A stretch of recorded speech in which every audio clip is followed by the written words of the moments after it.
Isang malaking tanong ngayon kung talaga bang nagtatagumpay na itong mga kalyado ng administrasyon na ibaon na po sa limot. Ito hong napakatindi ho, napakagrabe at naitala sa kasaysayan ng ating bansa yung napakalawak po na korupsyon at partikular ito hong flood control scam dito po sa ating bansa. Dahil sa ngayon ay nakikita ho natin na talagang inililihis po yung issue at ngayon nakababad ho tayo dito sa issue ng China.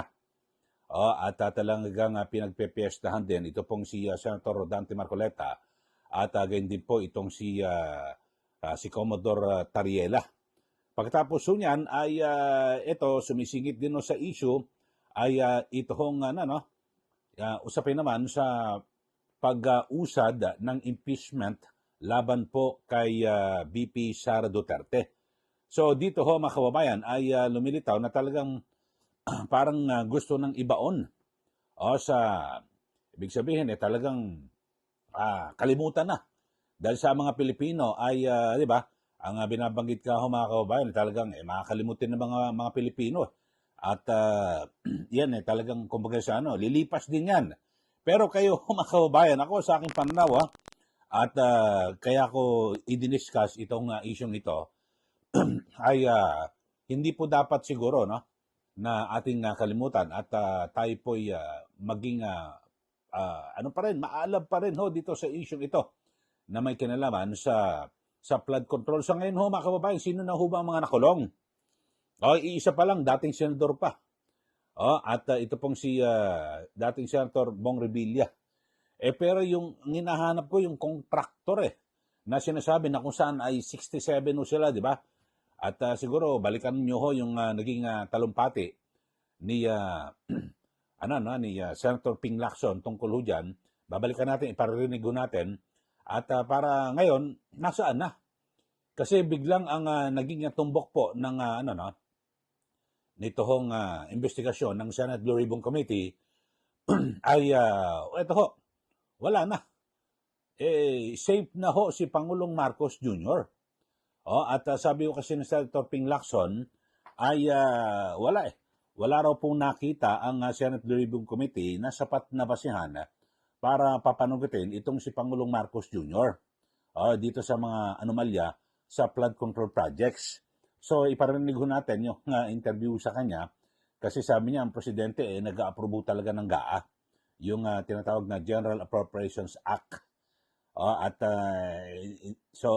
Hindi naman daw po siya nagpe-prepare yung kanyang gabinete. Pero alam niyo ang proseso ng GAA bago naging General Appropriations Act, naging batas po yan, ay yung tinatawag na National Expenditure Program, yung NEP. Ang ehekutibo po ang naghahanda ho nito. Siyempre, ang ehekutibo ay pinamumunuan mismo ng Pangulo at sila po ang nagsusumite ng panukalang budget sa Kongreso. Ibig sabihin, nahimay na nila yan tapos ito ipapa-approve sa mga mambabatas, di po ba? So, siyempre nireview nila yan at pipirmahan ng Pangulo yan. Sa ngayon sige yan na.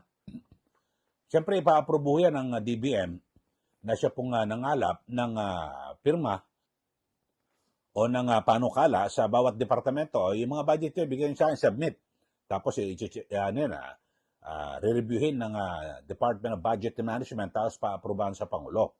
So, yun po ang proseso diyan. Tapos, pag na-aprobahan, isusumiti ho sa Kongreso para magsimula na po yung pagrepaso, yung gagawing budget hearing.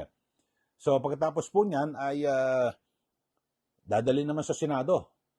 Pagkatapos po sa Senado, pagtutugmain yung bersyon ng House of Representatives at ng Senate so sa pamamagitan ng Bicameral Conference Committee o BICAM. Pagkatapos po niyan ay pag-ayos na po sa BICAM, yan, babalik na ho sa Malacanang yan. At siyempre, check-in ulit, i-review ng Pangulo yung mga nirepaso po ng ng dalawang kapulungan ng Kongreso at yung mga hindi sinunod. Meron po silang panukala na hindi po maaaring natanggal, pwedeng i-realign Kasi bawal ho magdagdag eh. Kung magkano na sinabi nyo, yun na. Tapos, ay meron namang hindi nagustuhan. May mga isiningit ho ng mga programa ang dalawang kapulungan ng Kongreso, ibito niya ho yan. So, ganyan po ang proseso. Pero, hindi pa pwedeng wala pong alam eh. Ang Pangulo ho rito. Kasi, kapag ibinalik sa'yo, yung NEP, pagbalik sa'yo, hindi mo na kilala, ang daming pagbabago. Di ba sabi niya, na-review niya ho eh. Mahigit sa 4,000 na mga na mga pahina eh. Wala raw siya nakita eh. So, yun ho, tignan natin mga kababayan at hindi pa pwede dapat kasi siya ang pinuno ng ehekutibo. So, yun ho. Pero wala pa raw nakita ang Senate Veribong Committee na mag-uugnay kay Pangulong Marcos Jr. Pakinggan nga ho natin itong panayam dito po kay Senator Ping Lacson tungkol ho rito sa sinasabi ho na wala raw hong basihan para maidawit o papanagutin si Pangulong Marcos Jr. dito po sa issue po ng flood control projects. Ito ho, si Senator Ping Lacson. Sa ngayon, walang nakikita ang Blue Ribbon na aabot kay Pangulong Bongbong Marcos ang flood control kickbacks. Wala kayo mamakita kasi ang presidente nag-a-approve talaga ng GAA eh. Pag napunta sa kanya, saka hindi naman siya yung nag-prepare ng General Appropriations Bill.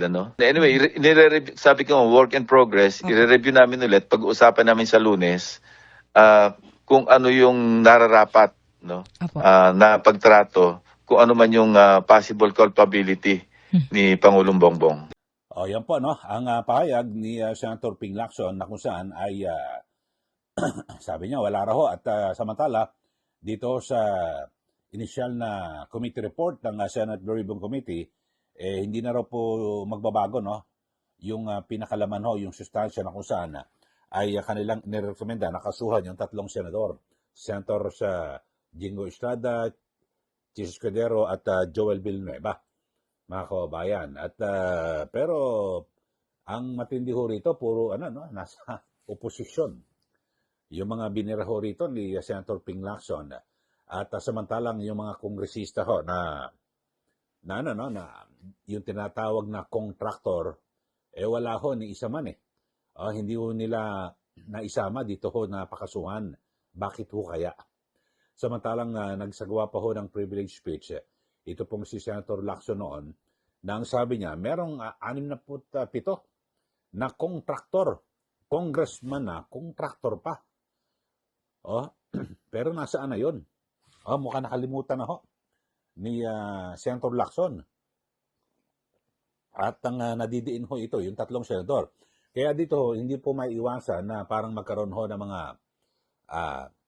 perception at parang hinahinala na ito hong pagtugis at pagrekomenda sa 3 senador diyan po sa Senado ay may kinalaman sa kinakaharap po na impeachment ni Vice President Sara Duterte na kung sakasakali na makarating po yan sa Senado ay wala nang sapat na bilang ang minorya para maharang ito pong impeachment ni VP Sara Duterte. So, dun ho may ililinya ho yan, mga kababayan. Pero ako naman ay wag ho tayong padadala dito sa mga issue na yan sa China, yung sa West Philippine Sea, South China Sea at ganyan din po itong sa impeachment.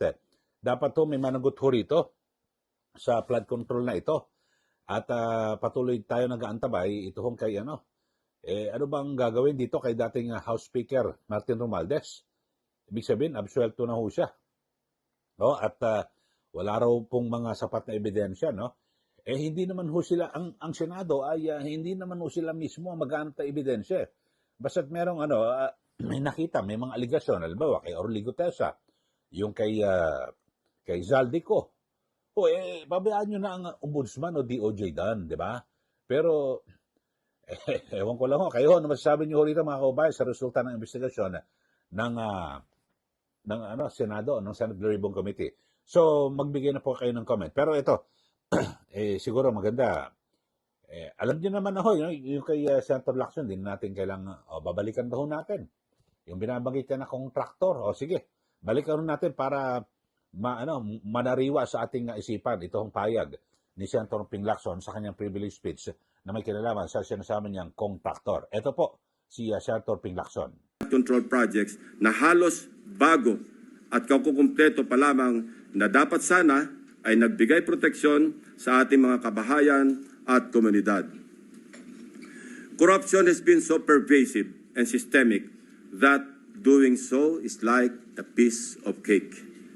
And when I say piece of cake, I mean that funds for a specific project are divided, shares vary depending on greed, big parts swallowed by corrupt operators, both from the public and private sectors, leaving only crumbs for actual project implementation.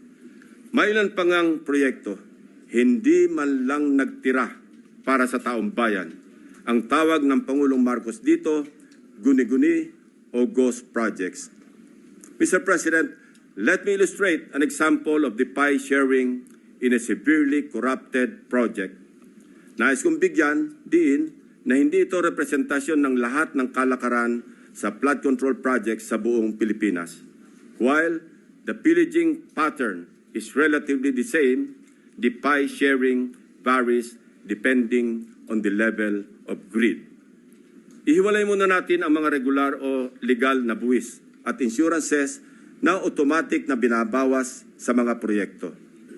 5% value-added tax, 2% withholding tax, 1% para sa bonds and insurances at 1% materials testing. Ibawas na rin natin ang allowable contractor's profit na 8 to 10%. Halimbawa, sa 100 million piso na pondo para sa flood control project, kung ibabawas ang maximum allowable deductions, nasa 82 million ang matitira para sa proyekto. Pero hindi pa rito nagtatapos, Mr. President. Kakatayin pa ang budget para sa mga lagay, commissions, SOPs, at iba-iba pang terminong binubuo para sa shares ng mga korap. Sa mga halos magkakaparehong impormasyon na aming nakalap, ganito kagarapal ang sistema sa hatian ng isang maanumalyang proyekto. 8 to 10% para sa mga opisyal ng DPWH. Swerte na daw kung pumayag ang district engineer na 6% lamang ang parte niya. May ekstrang 2 to 3% pa na parte ang district engineering office kung may sosobra sa contractor's profit. Na-compute na rin kasi ng district engineering office ang tutubuin ng contractor mula sa project at sinisiguro na nila na sosobra ito sa allowable profit para mayroon pa silang kukubrahin. Ang tawag nila rito, reseta. Reseta dahil ang presyo na itinakda ng District Engineering Office ay nakasulat at napagdesisyonan na. Parang gamot, Mr. President, lulunukin na lang ng contractor. 5 to 6% para sa mga miyembro ng Beach and Awards Committee or BAC. 0.5 to 1% para sa COA. Mr. President, meron pa ngayon tinatawag na passing through or parking fee na aabot sa katumbas na 5 to 6% ng pondo. Ito ang itinuturing na royalty, ang tawag sa lagay na ibinibigay sa politikong may kontrol sa distrito kung saan i-implementa o itatayo ang proyekto. Lo and behold, Mr. President, 20 to 25% ang karaniwang napupunta sa funder o project proponent na politiko. Mr. President, ang matitirang pondo para sa pagpapatayo ng proyekto ay napakaswerte ng umabot sa 40% o 40 million pesos alisunod sa ating halimbawang 100 million pisong pondo para sa proyekto. O yan po ang pahayag ni Senator Ping Lacson tungkol po sa contractor. Kayo ho, ano masasabi niyo ho rito? Natila na ilista no? Dito po sa issue ng China, West Philippine Sea, at ito pong sa impeachment. Tapos, ang tumbok lang ho ng naging rekomendasyon ng Senate Veribong Committee, yung tatlo hong malalaking tao, no? Senador, Revilla, Senator, dating senador yun, okay yun. Tapos Senator Chis Cudero, Jingo Estrada, at Joel Villanueva. So, kayo ho, ano nakikita niyo ho rito? Parang hindi patas yung pagkakaimbestiga. yung unang pumutok na kontraktor, yung mga kongresista na kontraktor pa, wala ho. Hanggang ngayon, wala pa hong kaso. Ang masaklap po nito, baka malibre pa ho at kasama ho dyan, ito hong si dating House Speaker Martin Romualdez, di po ba? At maging sa Pangulo raw ay wala raw po nakita itong Senator Lacson na ebidensya para papanagutin dito po sa flood control project. Sige, kayo po magbigay na po kayo ng comment dito po sa issue nating pinag-uusapan ngayong araw na ito sa ating episode. Yun ha. Sige, at sa mga bago lang po sa ating channel, mag-subscribe na po kayo at huwag niyo pong kalimutan na i-like at i-share itong issue ito. Dahil sa, dapat ho laging gising ho tayo Dapat lagi ho tayong masigla. Pinag-uusapan itong flood control projects, huwag ho nating kalilimutan. Dapat ho may managot ho rito kasi baka sabi ho ng mga nasa administrasyon, wala, lilipas din yan, yung mga Pilipino, makakalimutin. Huwag ho natin kalimutan, trilyon po ang nawala ho rito. Marami pong nagbuwis ng buhay na namatay dahil sa baha. Marami pong mga ari-arian ng nasira, nawalan ng tahanan, ng kabuhayan, di ba? Yung mga magsaka, lahat po, ang dami po na epekto rito. At kung magpapatuloy ito, at wala pong maparusahan, ay wala. Talagang baka sa sunod, talagang mas malaki pa ho ang mananakaw sa pondo ng bayan. Okay, subscribe na po sa mga bago lang po sa ating channel. Ulitin ko, paki-like at i-share po ito ang ating episode. At sa mga may Facebook po, paki-follow po yung aking account, Eli Saludar.